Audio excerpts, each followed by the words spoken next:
안녕하십니까. 저는 크림치과의원에서 구강아감외과 전문의로 있는 홍종락입니다.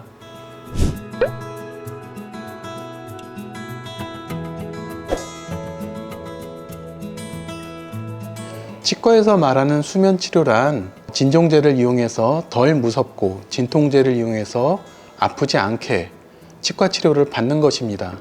이런 방법들은 사람들이 발치를 할 때 느끼는 두려움과 통증을 해결하기 위한 방법에서부터 시작이 되었습니다. 역사는 19세기부터 시작이 되는데요. 이 이전까지는 우리가 이를 뽑을 때 안 아프게 또는 덜 무섭게 하는 방법이 없었기 때문에 사람들이 많은 힘듦을 겪었습니다. 19세기에 이런 것들을 해결하기 위해서, 즉 발치할 때 우리가 느끼는 불안함과 통증을 완화시켜 주기 위해서 미국에서 최초로 흡입진정법이라는 게 생깁니다. 웃음가스라고 하는 아산화질소를 이용해서 사람들이 통증을 느끼지 않고 두려움을 느끼지 않은 상태에서 이를 뽑을 수 있게 진행이 됐는데, 이 방법은 100년이 훨씬 더 지난 다음에 20세기에 이르러서 지금 저희가 하고 있는 정맥주사를 이용한 진정법으로 발전이 됩니다. 정맥주사를 이용하면 이전의 흡입진정보다 훨씬 더 진정 정도의 조절이 훨씬 정밀하게 이루어질 수가 있고, 진통제라든지 여러 가지 부가적인 약제를 통해서 훨씬 아프지 않게 이를 뽑을 수 있게 되었습니다. 치과에서 말한 수면 마취는 진정 정도의 4단계가 있는데요. 첫 번째로 최소 진정, 그 다음에 중등도 진정, 마지막으로 깊은 진정과 전신 마취가 있는데, 중간 단계의 중등도 진정을 얘기합니다.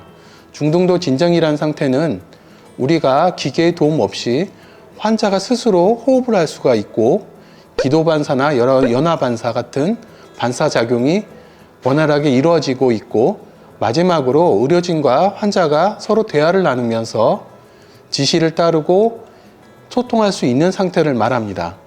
이런 진정법을 써야 되는 경우는 크게 4가지 경우를 들 수가 있는데요. 첫 번째는 치과공포증이 너무 심해서 일반적인 치과 치료를 받을 수가 없는 경우입니다. 그리고 또 두 번째는 소아 환자나 장애로 인해서 일반적인 치과 치료를 받으실 수 없는 분들도 진정법의 대상에 해당이 됩니다. 세 번째는 여러 개의 임플란트를 심거나 여러 개의 사랑니를 뽑거나, 그리고 수술 시간이 길어서 어느 정도의 통증 관리가 필요한 수술들, 이런 것도 진정법의 대상이 됩니다. 마지막으로는 입안이 너무 예민하신 분들은 수술 자극에 의해서 쉽게 오심이나 구토를 느껴서 정상적으로 치과 진료가 진행되기 어려운 경우가 있습니다. 이러한 경우도 진정법의 혜택을 받으시면 편안하게 치과 진료를 받으실 수 있습니다.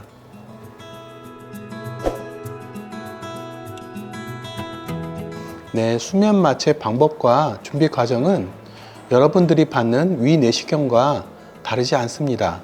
기본적으로 환자의 신체 검진을 시행해야 합니다.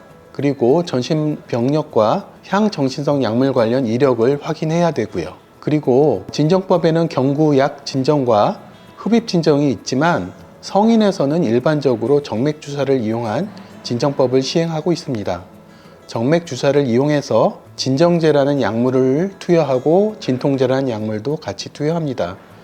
진정제는 항불안 작용을 하기 때문에 환자가 두려움 없이 치료를 받으실 수 있게 하고, 진통제는 치료 과정 중에 있는 통증을 느끼지 못하게 합니다. 이러한 준비 과정과 방법은 타과와 다르지는 않지만 치과 진료는 몇 가지 차이점이 있습니다. 치과 진료 특성상 환자가 입을 벌리지 않으면 치료를 진행할 수가 없습니다.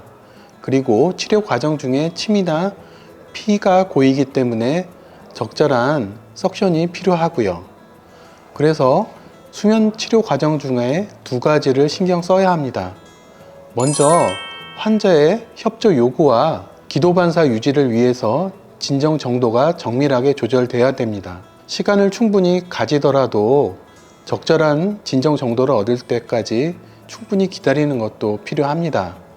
두 번째로 이물질 흡인 관리와 연화 방지를 위해서는 의료진 사이의 상호 협력과 역할 분담이 필요합니다. 물론 다양한 방법과 도구들도 필요하겠지만 숙련된 잘 훈련된 직원들의 역할 분담이 필요합니다. 네, 수면 임플란트를 하시면 임플란트를 하실 때 느끼는 두려움이나 통증을 많이 완화시켜 드릴 수 있습니다. 이런 치료가 필요하신 분들은 치료가 길어지거나 반복해서 이루어질 때 꼭 필요하십니다.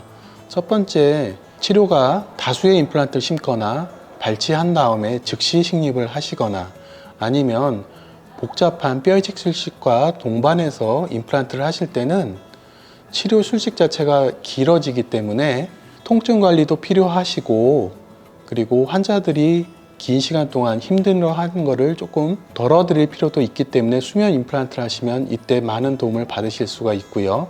그리고 임플란트 치료 자체가 1차 수술이 있고 2차 수술이 있고 또 뒷단에 보철 술식도 있고 장기간에 이루어져서 하는 시술이기 때문에 첫 번째 임플란트 수술 때 너무 힘든 경험을 하시면 이것들 때문에 2차나 아니면 뒷단의 치료를 받으실 때 여러 가지 공포라든지 두려움을 느끼시는 분들이 많습니다.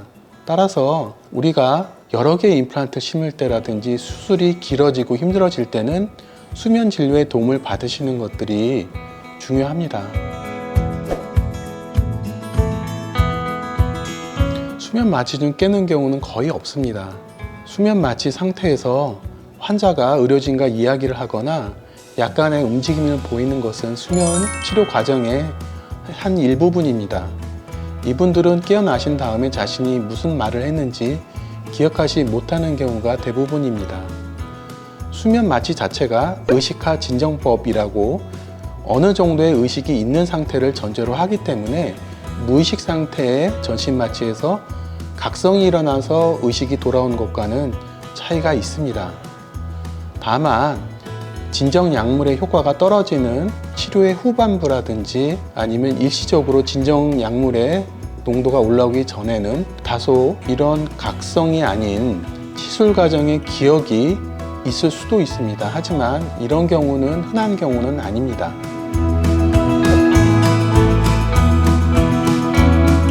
수면 치료 전에는 반드시 금식 시간을 준수하셔야 됩니다. 그리고 수면 진료 후에는 운전을 하시면 안 됩니다. 동작의 느려짐과 졸음 현상이 있을 수 있기 때문에 직장으로 복귀하시거나 아니면 기계를 다루는 일이나 이런 것들도 하시기 어렵습니다. 수면 진료가 있는 날은 치료 후에 보호자의 에스코트 하에 안전하게 귀가하시는 것을 추천드립니다. 네, 과거에 치과 치료를 받으면서 너무 힘들어서 다음 치과 치료를 받지 못하시겠다는 분들도 있고요. 그리고 예전 치과에서 마취를 할 때 너무 아파서 치과 치료를 생각하기도 어려운 분들도 있습니다. 이런 분들한테 수면 진료를 권해드리고 싶습니다. 네, 지금까지 크림치과 의원 구강외과 전문의 홍종락이었습니다. 감사합니다.